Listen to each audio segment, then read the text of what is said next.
a great person in the room, Mark Meadows from North Carolina. He's around here. Where's Mark? Where's Mark? And Deb. And we have Jim Jordan, Warriors all.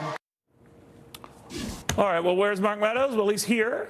Reaction now from the House Caucus Chairman Mark Meadows. What did you think of the president's Neil, great speech? to be with you. Same here, Chairman. What did you think of the president's remarks today, particularly in regard to the improving economy and getting that message out?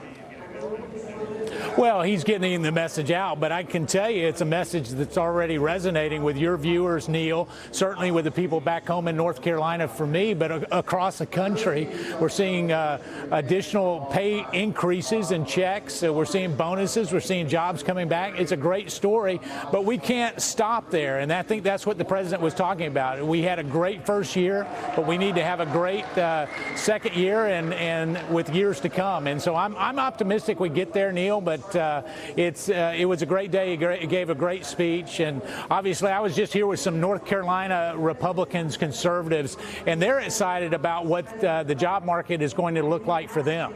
You know, you're as conservative as they come, I imagine, as big an advocate for the Second Amendment as are out there.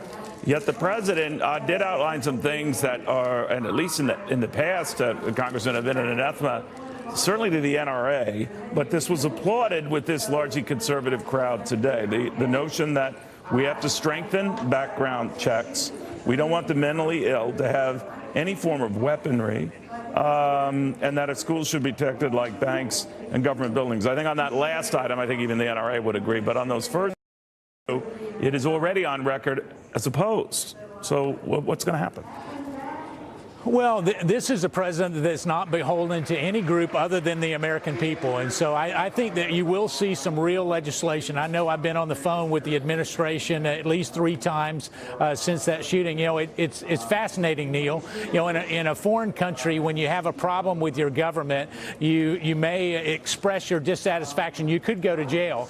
Here, when you express your dissatisfaction, you get invited to the White House. I thought the last couple of days where we had real input from moms and dads and people had lost loved ones. It was raw, but it was a bold move by the president. And I can tell you, it's called me as a conservative and other conservatives to the table to look at this in a fresh new way. We're working on legislation as we speak to try to work with the administration and not just talk the talk, but actually pass something into law.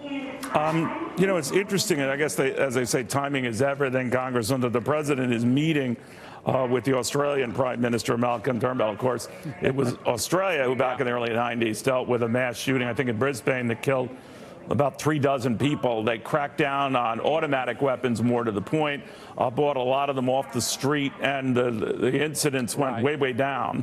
It didn't, remove crime, but it certainly stopped mass shootings. So he has been a big advocate for saying that's the problem. Do you think that's right? Well, and do you think that message from Australia is right? Well, I think we're a different country than Australia. I don't know that I want to go live down under, nor do you. And we're a much larger country. I mean, that's 24 million people in Australia.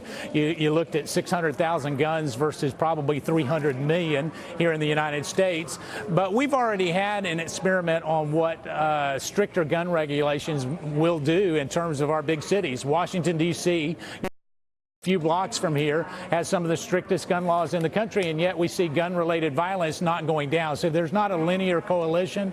But really, when we look at the foundational principles of a free society, I think we can do better at protecting those schools. That's what we're going to need to do. You and I are old enough to remember when we could get on an airplane without going through screening and really without any kind of a check.